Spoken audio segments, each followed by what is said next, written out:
Good afternoon, George. How are you doing? I'm well. Good. Is it morning? I think it's 12:11, Michigan. Yeah, it's 12:11 right now. Yeah.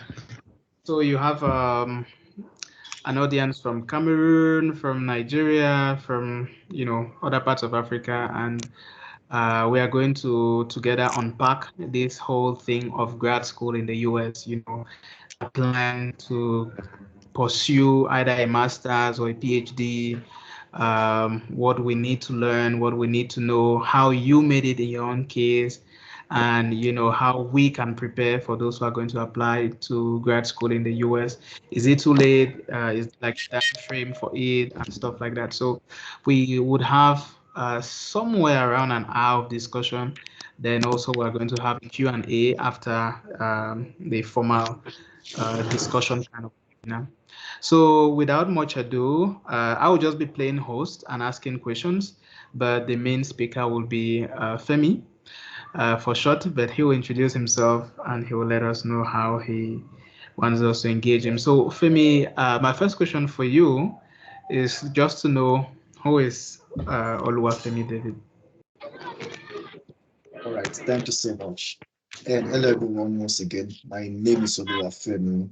I'm from Nigeria, and I'm currently doing my PhD studies in the United States, precisely at Michigan State University. I obtained my first degree in Nigeria from University of Ilorin, after which I proceeded to work as a quality control. I studied industrial chemistry, pardon me. Then I proceeded to work as a quality control chemist for about 3 years.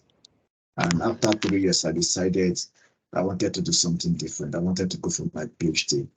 So I applied for my PhD. That was in 2021. I applied into 10 schools. I got into 5 schools, and I decided to choose Michigan State University. Yeah, I'm currently doing my PhD on energy storage materials. And I think that's the summary right now.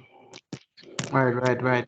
That's nice. What I'm learning first of all is that you finished your bachelor's, then you did your youth and 2 more years in the field, or 3 more years in the field. 3 more years in the field. 3 more years in the field. Wow. Yeah. Before now applying to 10 schools in the US. Were you specifically looking at PhDs or you were trying masters as well? Oh, Then also, why did you choose Michigan State? so by the time I was applying, I wasn't sure about if I wanted to do a PhD. PhD seems scary. It still seems scary actually. But so I was considering either to do masters or PhD. So I remember applying to I think 7 schools for PhD and 3 schools for masters. So I got 3 PhD offers and 2 masters offer. If I can remember, I got an offer from University of South Carolina for PhD, the University of Alabama, and Michigan State University. And I got 2 offers for masters from University of Minnesota and Central Michigan University. So I was confused for a while. I wanted to go to University of Minnesota for masters because PhD sounds like a long time, 5 years. And I didn't know by then if I wanted to commit 5 years to something. Like, I was working, I was already making some money, and it just seemed somehow going back after making money to be a student again for a period of 5 years. So I had initially accepted an offer from University of Minnesota, and I had to speak with some friends who were here. Like, what do you think? Do you think I should just go for my master's and be done with it? But at the end of the day, it depends on your field. For example, in the field of chemistry, I think PhD is more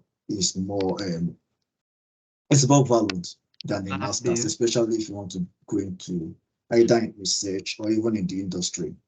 So if I have a master's, I could get a job as a quality control chemist, but my career trajectory will be limited. So master's Right. gives me the offer to vary my options. By the time I'm done, sorry, PhD gave me the offer to option to vary my decision. So by the time I'm Mhm. done, I can decide to continue in academia or go ahead and go back into the industry. The So industry. that's why I chose PhD. I see. So what I'm getting is that PhD in the US generally is 5 years. And how long is a master's? Is it 2 years?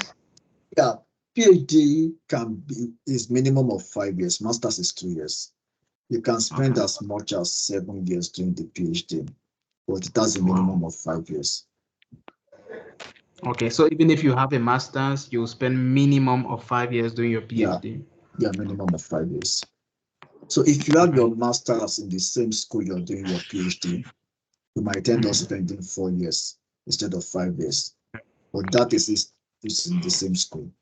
Then there are some universities also that gives you the option to transfer your credits, especially if you study in a similarly ranked school in the United States. So, for example, I'm studying at Michigan State University. If I have my master's in Michigan State University and I want to go to University of Michigan or Stanford University, I can transfer some of my credits. So if I transfer some of my credit, that means I won't need to take coursework or I won't need to take all the courses over there. So instead of 5 years, I might end up spending 4 years or 4.5 years. But for most schools, it's minimum of 5 years.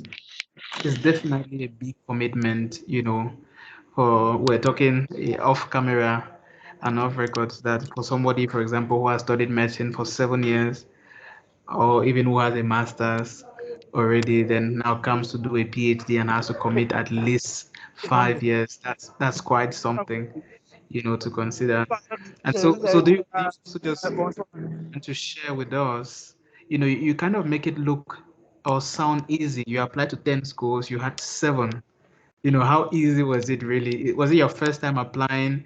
Is it that easy to get grad school in the US? And were they all fully funded? Oh, no, it's not that easy actually. My first time applying was in the year 2020. I applied to 15 schools and I didn't get into any. 15. Yeah, I applied to 15 schools and I didn't get into any. So it was a Wow. discouraging moment. I think that was during the COVID period or so. And Mm. it required a lot of effort, a lot of encouragement to go back in again and just apply for the same thing once more. And it depends on a lot of things. When it comes to graduate school in the United States and picking students, it's an holistic approach, right? So there are a lot of factors that comes into place. Yeah, for example, when I was preparing to apply, I actually wrote some graduate exams. I wrote the graduate record examination, Oh, the GRE, GR. Okay. GRE, yeah. So I think GRE is over 340 and I think I had 329 then.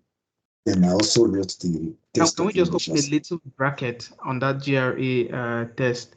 I think it's a very quantitative and a very mathematical based exam. Am I correct? And how is yeah. it everyone who does it, even those in the humanities? Do they also have to do GRE? Oh no, for humanities, you don't really need to do GRE. I think a lot of schools don't require GRE for humanities. It's Okay. basically for STEM. And even in STEM-based research now, I think it has been limited since 2021. A lot of schools make it optional right now. After For COVID. example, if you are doing a biology related research, microbiology, biochemistry, public health, they don't really require GRE again. But back then, when I applied, GRE was essential, especially if you are coming from a place like Africa, where even for those of us that have research experience, our research is nothing to write home about, right?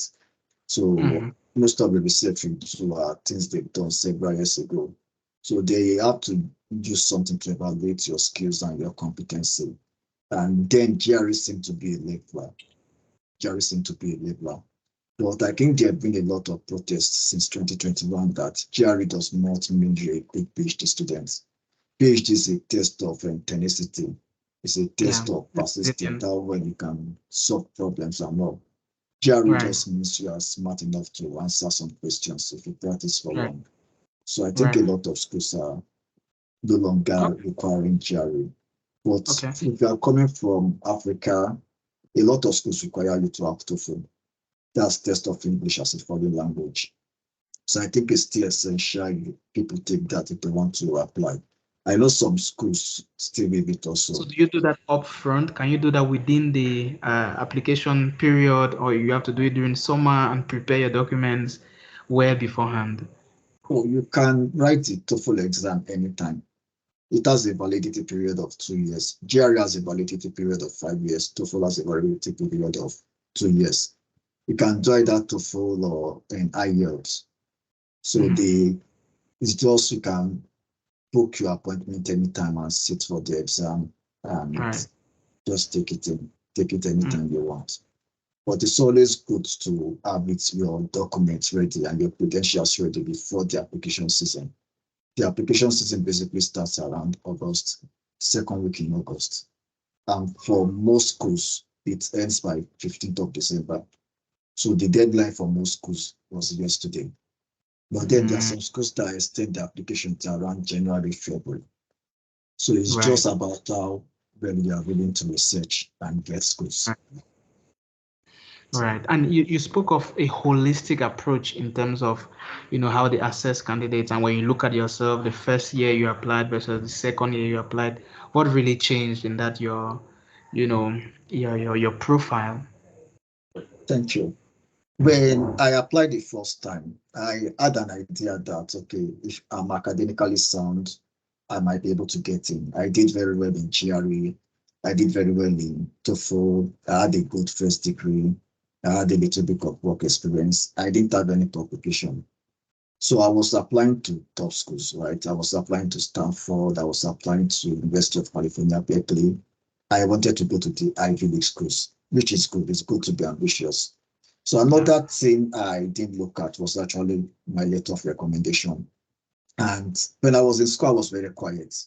So a lot of Mm. my lecturers didn't know me. I was doing well academically, but I was very quiet. I thought it was a good thing, just stay in your own corner, don't volunteer for anything, don't be known. But it was a big problem for me when I wanted to go back and get recommendations. So a lot of my lecturers were asking, who are you? So they didn't know me. They asked for my CV to write recommendation.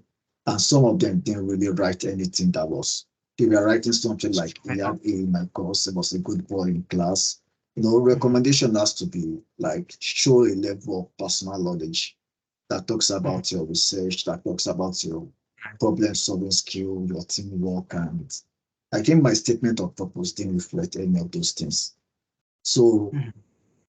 I was surprised then because I applied to 15 schools and normally you are asked to vary your application. So when you are applying, you divide your schools into top schools, medium schools, and safe schools. Right. There Right. were some safe schools that I expected to get into that I At thought, okay, least. my profile is big enough to, yeah. I didn't even get into the safe schools. They all rejected me. It wasn't for them. So I had to review my application again and say, okay, what went wrong? My test scores were fantastic. My statement of purpose was okay. I had it reviewed, and I had friends who were already. They helped me. They offered correction on my statement of purpose, but then they told me they think that the major problem was my letter of recommendation. So within the year I got rejected, and the next year I wanted to apply, I had to do some groundwork. I went back to my school. I started telling lecturers about myself. I started volunteering for some research, even though I had graduated like 3, 4 years before. I just Wow. wanted them to know me. So by the time by the time I started the second application, I had like 3, 4 lecturers that knew me on a personal level. So it was easier for them to write statement of a letter of recommendation for me. For some of them would tell me then by the second time that, you know what, write your letter of recommendation yourself. Write what you want me to write, then I will help you send Yeah. it. So it was easier then because I You was change your going to write view. the best thing about myself. Yeah. So I think the letter of recommendation played a very, very important role in I my mean, getting offers. something really important. Letters of recommendation is not really something that most of us consider, in terms of the strength and how it matters, especially in the US. I think that they really look at it with keenly, much more than what we think. Um, we think sometimes that it's just for formalities, but definitely they read carefully letters of recommendation. Okay. Yeah, my next question for you, Femi, is around funding regarding graduate school. You spoke about you applying to 10 schools, you got seven. I think there were three And masters and five schools, three PhD, two masters. okay, sorry. Five, three PhDs, two masters. Were all did all come with funding? Is Yeah, there yeah. So say it you again? can continue the question. Yeah, my question was, did all come with funding? Is there an application window for funding and an application period where funding will not be considered? Can you also get into grad school without having any assistantship? How does it work around funding? I want you to help and unpack this funding issue. Oh, so when it comes to funding, actually, it depends on a lot of factors also. Most STEM programs are funded, most not all. By STEM, I mean science, technology, engineering, and maybe medicine. And if you're, especially for PhD, at the PhD level, a lot of them are funded. So I was lucky enough to get funded for everything because chemistry is deep in research, and for courses that have basic research or fundamental research, the US pumps a lot of funding into it. Courses like chemistry, physics, biochemistry, microbiology, and even mathematics to a very high level, they get a lot of funding. So it's easy for them to Any fund idea about students. public health? Sure, some people are interested in public health. Does it also fit within the STEM So fields? yeah, it depends on the school, actually. Some schools have public health as a department. Like, for example, there are some schools that have PhD in epidemiology under public health. So it's a research-based course, right? They do a lot of research. So epidemiology is funded. But there are a lot of schools that have public health under their College of Medicine. Because I recently have a friend that I was helping to go through applications. He was applying to public health. So we had to start sorting through the schools to know which school would be more likely for from that. And when it comes to courses like public health, there's a priority deadline. So if you want to be considered for funding, you have to apply before the priority deadline. So I think the priority deadline for a lot of schools was like 3rd of December or so. I can't really remember. So, but there are a lot of students. I know a few people that have gotten fully funded offers, not just one, two, three, four, I think, in public health, and they were fully funded. So yes, in answer to your question, there are fundings for public health, and a lot of people have gotten it. I think you asked one more question. I can't really remember the second part. Well, everything was around funding. I really wanted to know, if all come funded, is there an application window for funding even in the STEM? Can some assistantships come without? Can some of this grad school stuff come without assistantship? Is it always masters and PhD that you can secure funding? I don't know whether there's one or two things you want to add. So for most PhD, even in public health, most PhD offers are funded because PhD is stressful, right? You can't work, Yeah, you it can't really is. work. A lot of people work round the clock for PhD. Like I got back home like 11 p.m. yesterday. I'm probably going to go back to the lab this afternoon and probably get back around 9 p.m., 10 p.m. So it's a lot of hard work. You won't have time to do other things. You can't work for yourself. So because of that, a lot of PhDs are funded. And apart from STEM courses, art courses are also funded. They are at assistantship. So there are a lot of Right. funding there. I should go into this. You have assistantship and you have fellowship. So some schools just give you fellowship. If you're a fellow, you don't need to do anything. So you just get funded and you get stipend. Your school fees is taken care of and you get So monthly is so stipends. from like high ranked schools, is it more competitive to get the fellowships, or it just depends on the university? Yeah, fellowships are more competitive, right? Because you don't need to do anything. You just need to focus on your research. So when you get Right. fellowship, you have more time for yourself.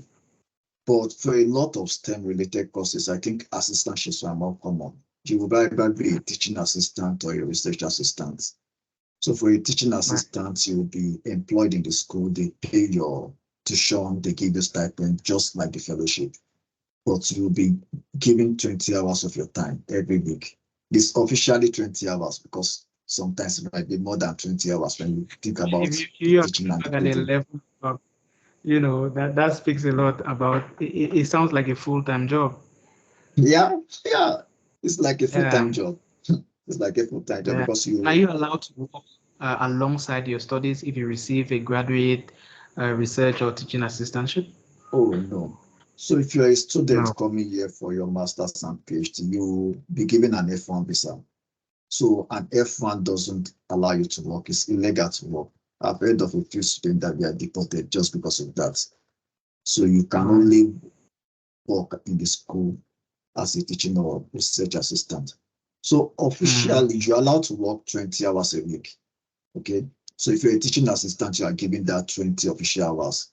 But if you do not get funding as a teaching or research assistant, you can also work for 20 okay. hours inside the school. 20. I see. And can I have an idea of how much, the funding usually ranges in terms of, how much does a GRA receives or a GTA, how much maybe Oh, per month or per year? yeah, it depends on the school. It depends on the area you are. Your school fees will be taken care of, but the average stipend for a PhD is around 25 to $27,000 annually, not monthly, annually, and that's before tax. A lot of schools pay more than that. A lot of schools pay more than that, but the average, I guess, is $27,000 annually. But if you are in a school in California, California pays as high as $35,000 annually. But that's Mm, because the cost of the living cost. there is far more expensive, yeah, and the tax is much more over there. But if you are in places also like Mississippi, they might pay lower because the cost of living there is cheap and Mm, the standard of living is lower. And so it I depends see. on the school, how valuable is your school, how highly ranked is your school. Schools Mm, like Stanford, schools like Harvard, they pay more, right? Because they want to attract the best talent. And the best way to attract the best talent is to pay more. So you might have them paying as much as 35, 36, 37. But at the end of the day, it basically boils down to the cost of living, the cost of accommodation in the place, the tax rate in the state, and all that. And also the ranking of the school. right. Yeah. So thank you very much for this information around funding, Femi.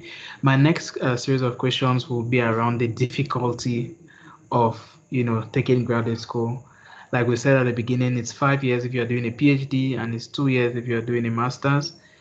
But how difficult is it? You are doing a PhD in chemistry. Um, is it something that people will give up along the way?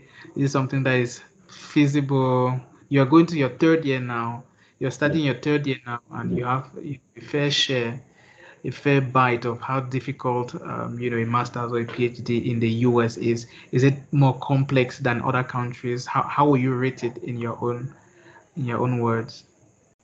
Yeah, I think research physically in the US is more intense compared to like the UK because they put a lot of effort into research here. I've spoken to some friends that did their masters in the UK or in other European schools and come here for then their PhD and things like that.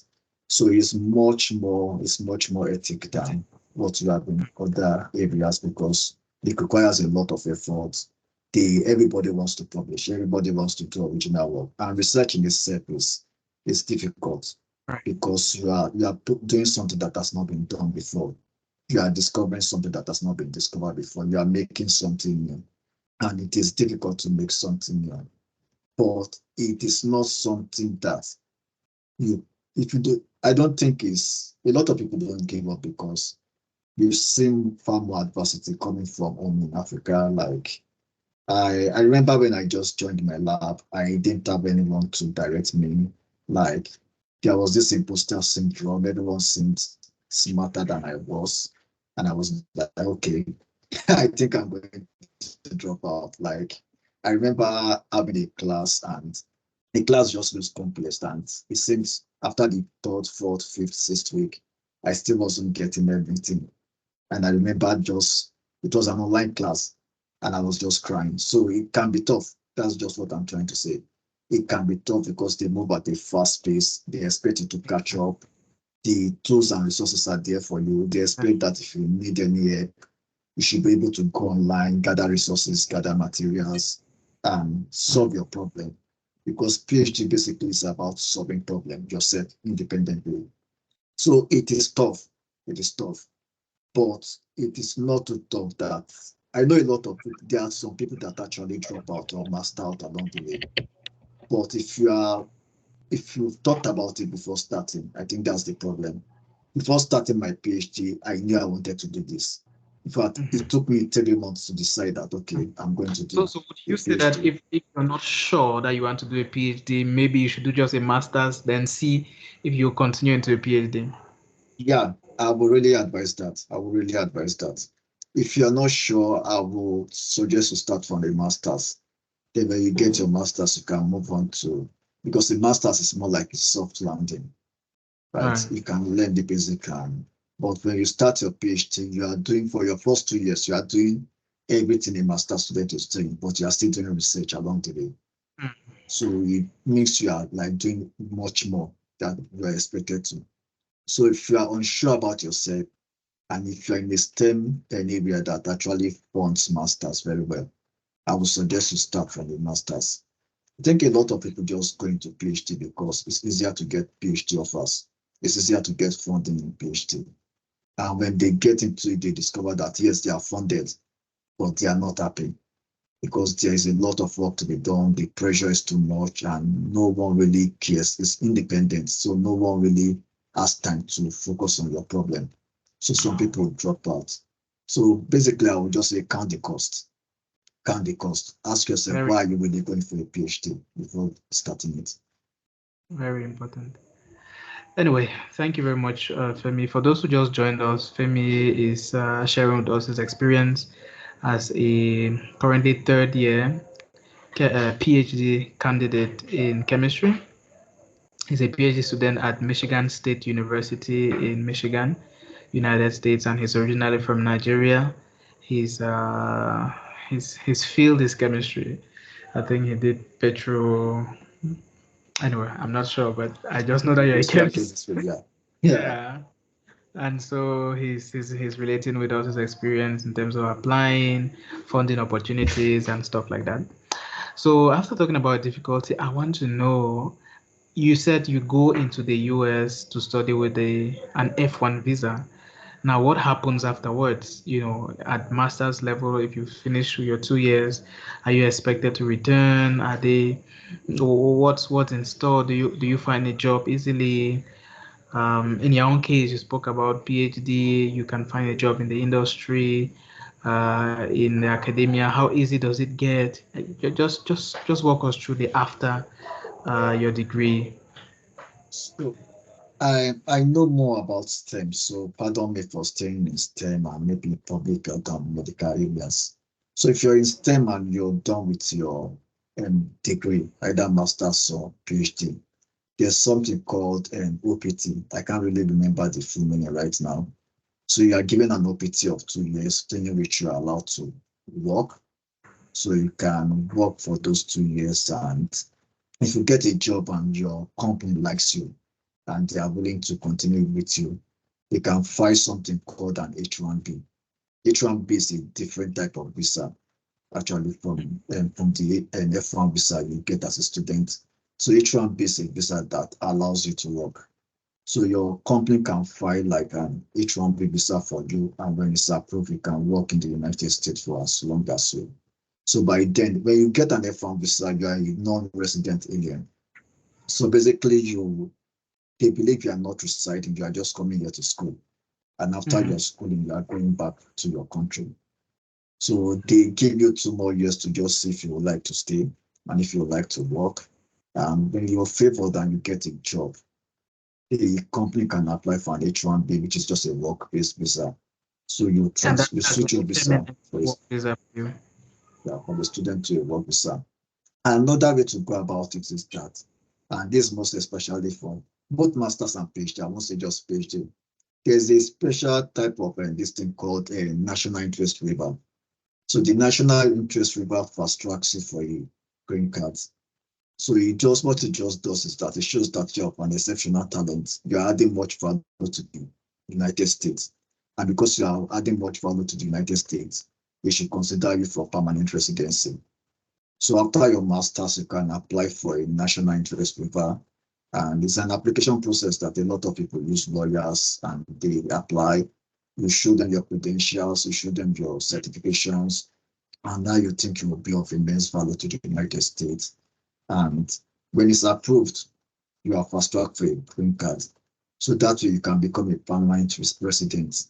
At So if once. you're a permanent resident, it's easier for you to get jobs because some of these jobs also have embargo placed on them. Like there are a lot of jobs you can't actually get an offer. There are a lot of offers you can't get if you're a non-resident alien. So getting a job is not easy. I'm not going to tell anyone that it's easy. I've seen people apply for 200, 500, and submit 200, 500 applications before they get offers. I will also seen someone submit just one application. In fact, my friend, and Dari, you might know him, George, he submitted just one application and he's not yet done with his PhD. He has a job already. I have friends that they finish their masters a month after they are done with their masters, they start resume their job. In fact, a lot of them actually get jobs before they are done with their masters. There's some cases where people, look for jobs for 2 years and they don't really get a job that can sponsor, like their work visa in the US, and they have to return to their country. Have you heard of such cases as well? Oh, yeah. A lot of people, when they see that it's almost 2 years, they just apply for another F1 visa and go to school again. And if you I are see. not careful, is start Yeah, this cycle, going to school, get an option to work, and go back to right. school. Some people just get tired of it all and relocate to maybe Canada or UK. Some people go back to their country. Some people get married to an American as a means of getting green card and permanent residency. But yes, there have been cases like that. It happens. Wow, wow, wow, wow. Thank you. This is really eye-opening. Now, I think we're just going towards the last session of my questions for you before getting the questions from the panel. I can see some hands raised up. Would answer your questions just after the discussion. Now, I want us to maybe talk about the application process. Amongst people on the call, there are many people who would want to apply. Like this is mid-December, for example. I'm sure that it's a bit late for this session, but how would you advise people to prepare strong applications, maybe for this year or more potentially for next year to get into US grad schools? Thank you. I think the most important thing is the scouting. Immediately you know you want to go into grad school, you should start searching for schools that are to your taste. For example, when I was applying, I applied to the second time I applied to 10 schools, but I scouted like 30 schools. I was looking at a lot of factors. But you I was applied to looking less at, schools this time compared to your first time. Meanwhile, one will be thinking since you didn't make it the first year, you should instead maximize with many more schools. You rather oh, reduce. I think it's also due to money, right? Because a lot of these schools have application fee. Mm, Oh, I didn't talk about the financial aspect. I should have mm. mentioned that. When I was applying the first time, I spent around 400,000 naira in Nigerian. Then in How naira was much is around it? 400. So I spent Mm, around $800 then when I was applying the first time. And mm, I applied to the big schools. The big schools have an higher application fee. So I paid around average of $100 per school. I got some free application waivers, but I wasn't really looking for the free application waivers because then I believe that if you have schools with application waiver, a lot of people apply to it because it's free. And when a lot of right. people apply to it, there are a lot of competition for limited spots. Uh, So I was that's trying important. to avoid getting into competitions and I tried to vary my applications. And when I didn't get in, I had to change my approach because I couldn't keep spending. And of course, the exchange rate was increasing in my country. I couldn't Mm, apply to 15 schools again. So I got three application waivers the second time. And I applied to seven. I paid for seven schools. I paid to apply to seven schools, and it wasn't just about the without calculating the finances. GRE and if you have your documents to make the Send it. equivalent. Yeah, Yeah. yeah.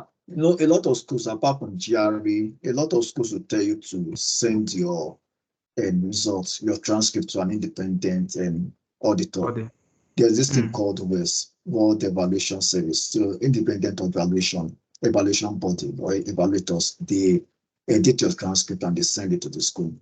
So for some okay. schools, you can't send your transcript directly. But at the end of the day, there is a school for every status. I think the reason I went through that route was because I wasn't much informed. I have some friends that applied to 10 schools and they didn't pay for anything. They didn't pay a single Mm, application fee.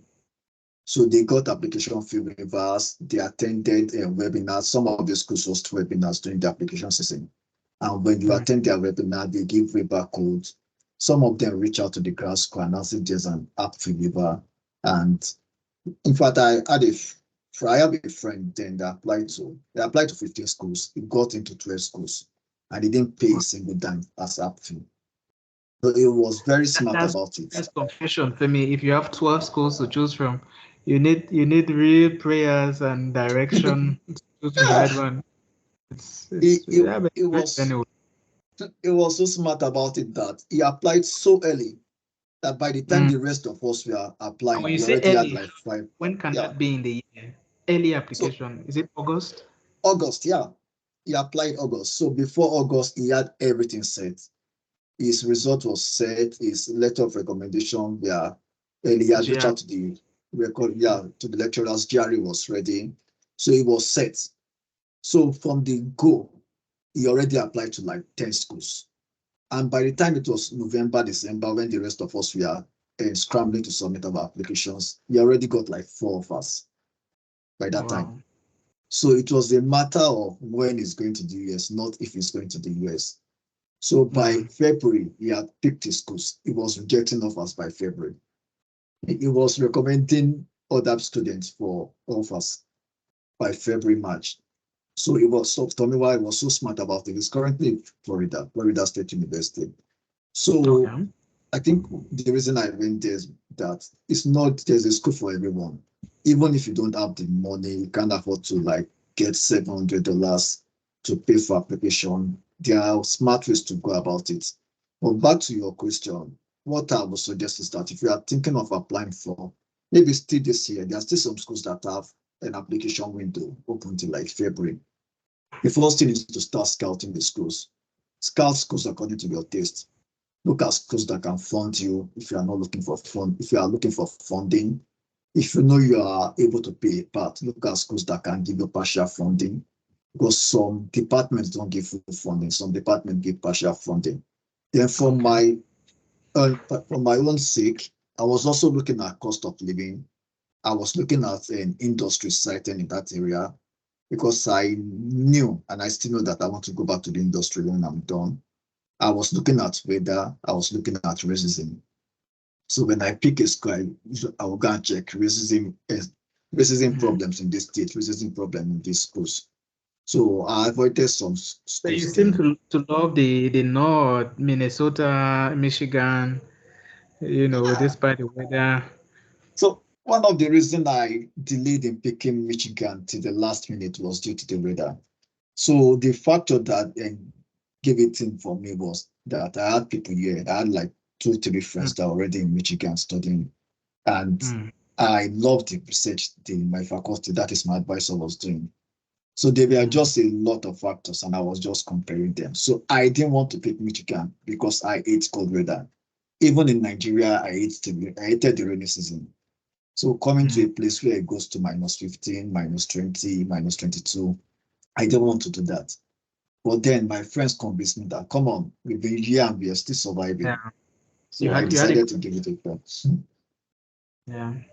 So Yeah. So to so please to continue with finalize with your this thing, just yeah. if you are still planning to apply for this window, a lot of schools, like I said, they closed the application window, but some are still open. So Mm. scout your schools, get your credentials ready, know the requirements, and start writing your statement of purpose. Start writing your statement. Statement of purpose actually requires you to write and rewrite and edit and give to Right. people to help you actually just go through it and see if they can recommend things better. Like it takes like an average of 1 month at least to write a good or suitable statement of purpose, especially if you are not used to writing it. Then letter of recommendation might look easy, but it's not that easy. I don't know So about say Cameroon. letters of Okay. recommendations, the professor giving it matters a lot, or Yeah, is the just professor the giving it. content? I thought the title when I was applying the first time. I thought the title of the like if it's a professor as opposed to a doctor, maybe it will carry more weight. But the truth is Mm-hmm. that it doesn't carry more weight. The best thing is to look for someone that can write a good recommendation for you. Some of these professors don't have experience in writing letter of recommendations, and at the end of the day, the recommendation they are going to give to you is actually going to affect you more than help you. So look for Mm. someone you can be free with that can help you write a glowing Or you letter of can recommendation. write it yourself and present if they will accept to sign for you. Oh, that's the best. That's the best. If you can Mm. write it yourself and give it to them to help you submit it, that's the best. But you know, you need to Right. have a level of relationship with the professor or Mm-hmm. with the faculty member for that to happen. And some of them, if you're applying to like 10, 12, 15 schools like me, then you really need God to help you. Because some of these lecturers will tell you they are tired after the second or third recommendation. So they, yeah, so you need to So in like terms of beg. recommendation, were you specific to the university or you had generic letters? Oh, and for the recommendation, it follows the same format. So it was generic. I just tweak it Okay. sometimes depending on the schools I was applying to. Mm. But your statement of purpose has to be specific to the university Yeah. because you have to mention the researcher you want to work with, especially if you are doing a PhD. However, your letter of recommendation can be generic to a very large extent. Right. Okay, thank you very much, Femi. I have just a last question for you, I promise. So this one is just to know how you are feeling the US. Everybody is talking about USA, the American dream. Are you enjoying it the way you perceived it when you were still back home in Nigeria? It Oh, was as if no. you touched the sky when you arrived there. How has it been reality and dream? You know, maybe due to what the media has portrayed, you would think when you get to the US, you'll be walking on street of gold or things like that. But when I came, there were a lot of cultural shocks, right? There are a lot of times I just wonder, is this the US we've been talking about? Especially because the US is an individualistic society, unlike Mm, Africa, where it's communal. Like people know you, people greet you. You greet people here, a lot of them don't mm, even care. They don't reply you. And if you're in a place where you don't have friends or you don't have your people, it can be lonely and it can be mhm, depressing. So I mm, was lucky and I'm still lucky enough to have friends, to have people that I can relate with, to have people I can talk to. But apart from that, the US is a place of opportunities. Like if you are mm, hardworking and you are determined, your dreams can come true. And I think it can encourage this one, especially when you are becoming discouraged. When research is not working and you see people that have gone through the same path and have achieved results later on, it encourages you to give it your best, to give it your all. So I will give that to the US. But I think another shock was when I got to New York. I traveled to New York and I saw beggars on the streets. And I was like, mm. oh. Then I saw a Oh, beggar steal a phone from a pedestrian. I was like, okay. So this one happens in the US yeah, yeah, it's also. everywhere. It's So I everywhere. think it's a fantastic place to be, and I'm surely enjoying it. Mm. I mean, Michigan also is very beautiful. By the way, we met in Michigan, and yeah. So that's me, really. Thank you again, Femi, for your responses and your tips. I'm really sure we are going to answer. You're going to answer many more questions on the chat and on the hands raised. So please, this is the Q&A session. I can see two hands already. I think there were more. We're going to start with Eye. Eye, please, if you can unmute and go ahead. Okay. Hello, Abu. Good evening or good morning, depending on the time. Yeah. I just want to give you a warm thank you for sharing your knowledge, your experience from US with us. So let me come to. I have a couple of questions about what you say. I was there at the beginning. I'm Aingwa. I'm a medical doctor. I have a professional certification in project management in global health for University of Washington, and I just a few weeks achieved my leadership management in global health, University of Washington, Illinois. So here's my questions.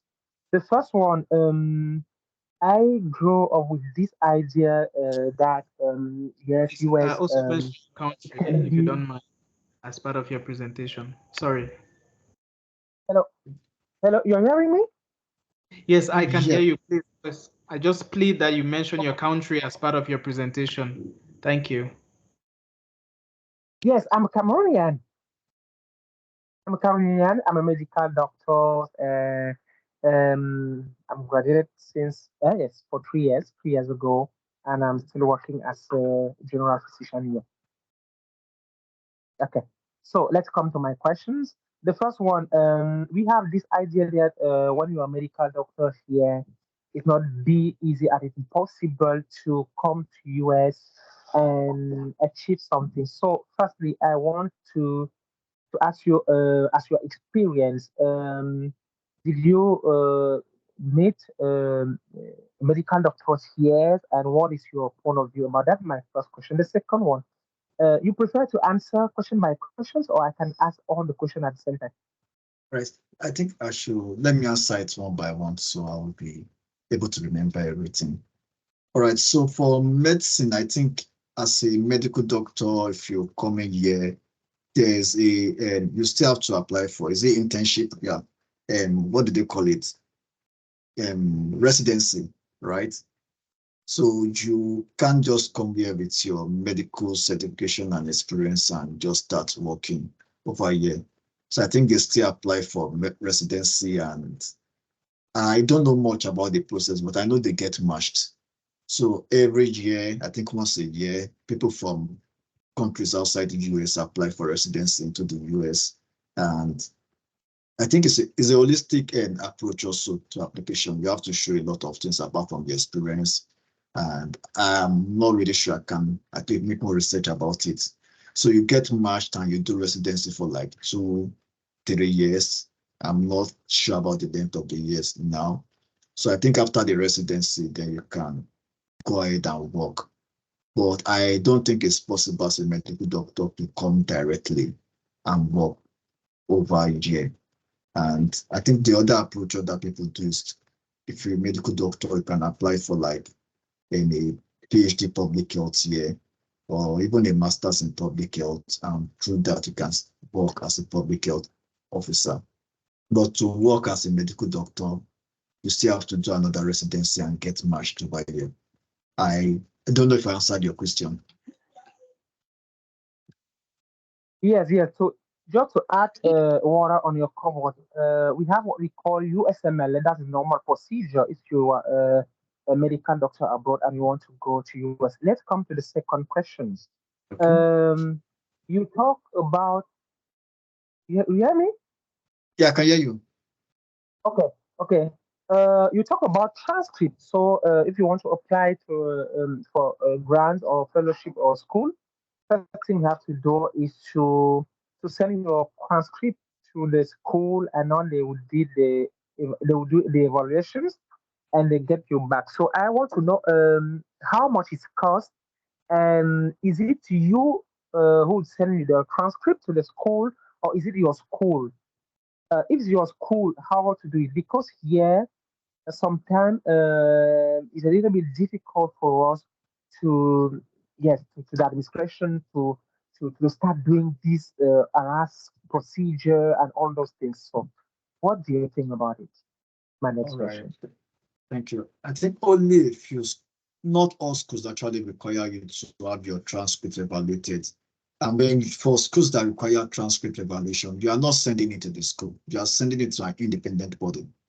And it won't be you that will send it directly. It has to be the school. We have independent bodies like WASE, World Evaluation Service. We have ECS, and there are a lot of them.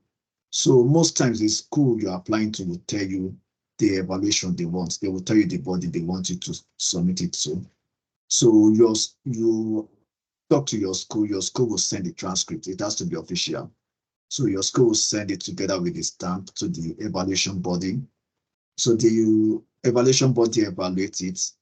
And especially if you are using like for example, in Nigeria, they use like a 5.0 CGPA. And in US here, they use like a 4.0 CGPA. So the evaluation body will evaluate your transcript and convert it to a 4.0 CGPA. And they send it back to you. They send the unofficial copy back to you. They have the official copy with them. So when you're applying, you send the official copy through the independent evaluators you use. You send the transcript to yours to the school you're applying to. So this time around, instead of your school sending your transcript to the school you're applying to, the independent body that has done the evaluation for you, they have your transcript right now, which they've evaluated. So they help you send it. And to answer your other question for the cost, I think the last time I helped a friend with it for waste cost around $230. So this is where I also suggest that if you can avoid it, don't apply to schools that require evaluators. Not all schools require it. So some schools just tell you to send your transcript directly, especially if it's written in English. So some schools just require you to send the official transcript from your school where you did your first degree to the school you're applying to. And it's cheaper that way.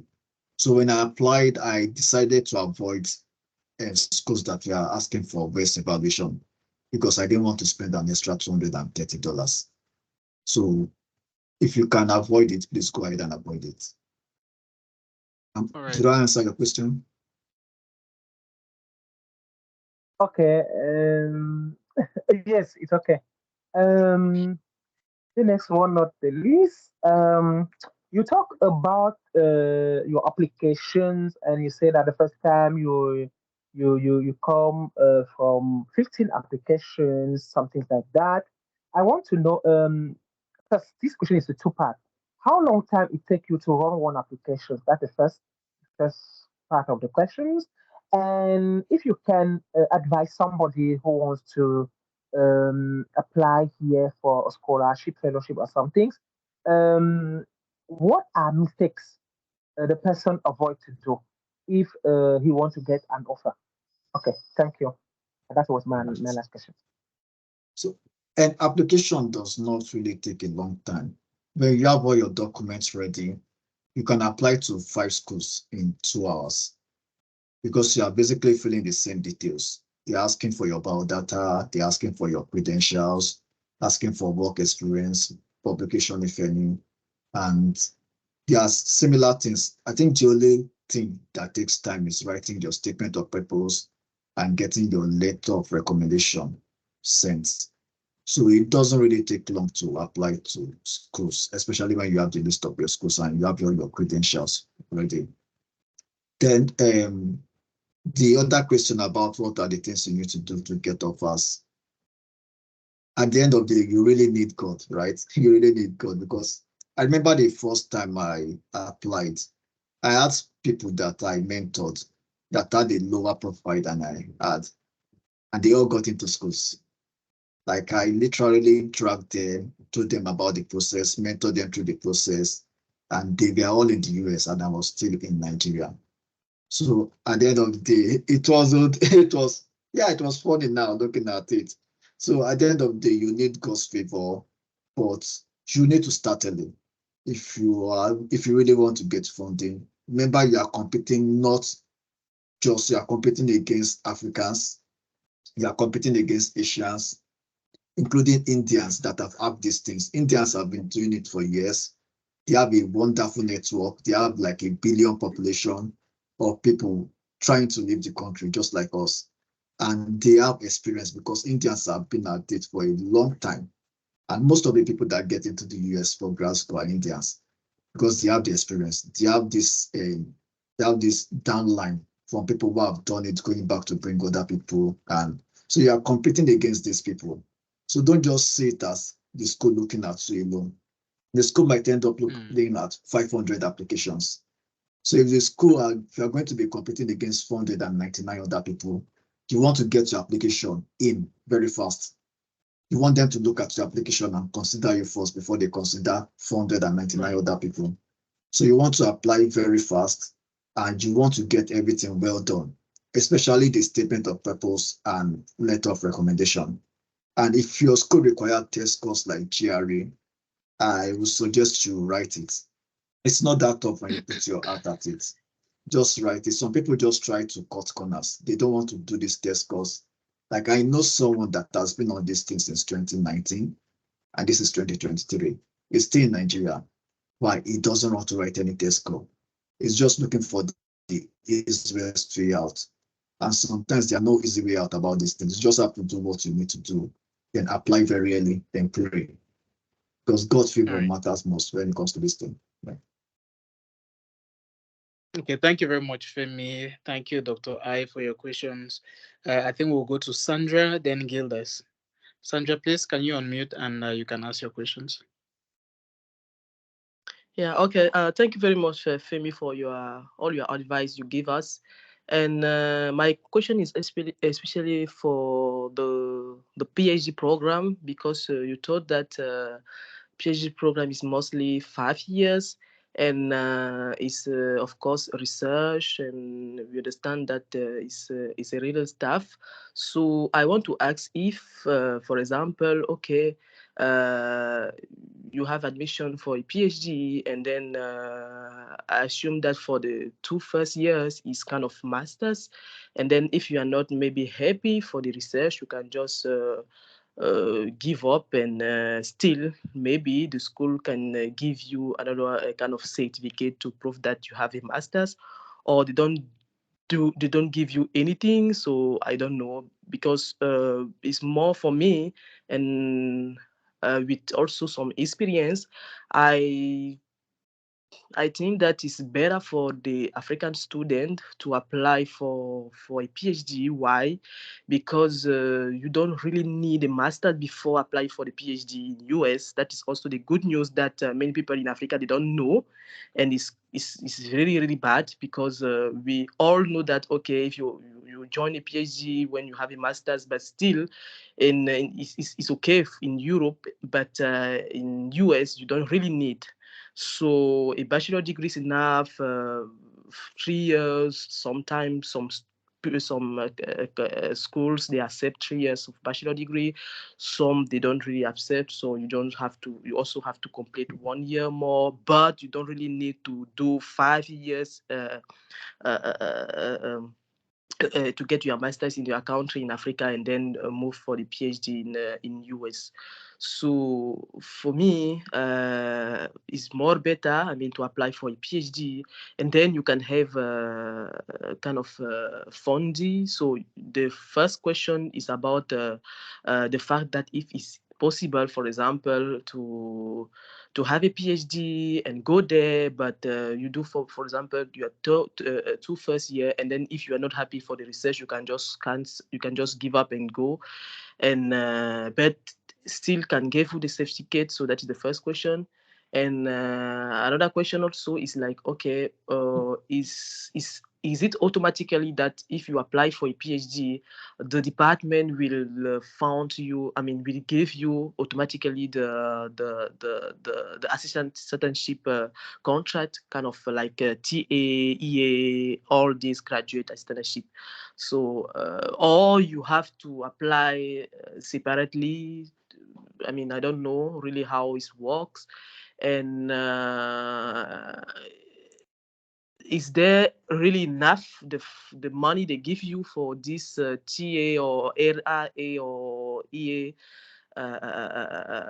funding?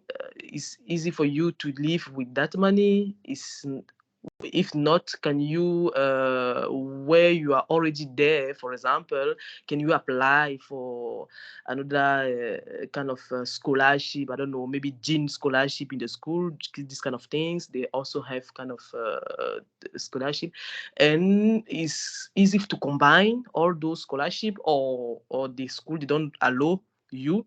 For example, if you already have a TA, they allow you to maybe to apply for a Dean scholarship, or I don't know, maybe International Women in Science scholarship, kind of this thing.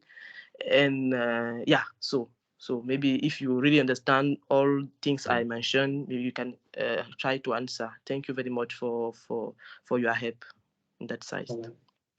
Thank you, Sandra. I will start by answering the first question. It depends on the school, actually. A lot of schools, because PhD is tough, right? Not everybody is going to finish PhD. PhD is tough and it takes a long time. So a lot of schools allow you to like drop out with a master's. They allow you to master out if you are tired and if you are not interested again along the way. Some schools have terminal PhD, whereby you just have PhD or nothing. So, but some schools actually allow you to drop out after 2 years. If you've met the course requirements, you can drop out with a master's, which is okay. But I would advise that if you are intending to drop out with a master's, you should just apply for master's in the first place.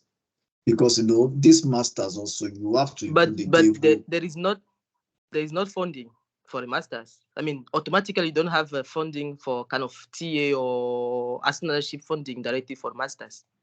Yeah, you're right about that. Some schools do have funding for masters. A lot of people actually apply for PhD and master out because they know there's no funding for masters. So if you're in a place whereby some schools actually give funding for masters, I would advise you go for masters, because instead of starting PhD and mastering out, because at the end of the day, it won't look well on your resume, right? It's a master's, of course, you're mastering out, but it's also like a PhD dropout, especially if your advisor or those faculties from those school want to write recommendation for you for a job. So they will have to be honest and tell them, okay, you started with a PhD, but you have to drop out with a master's, which might not mean anything sometimes.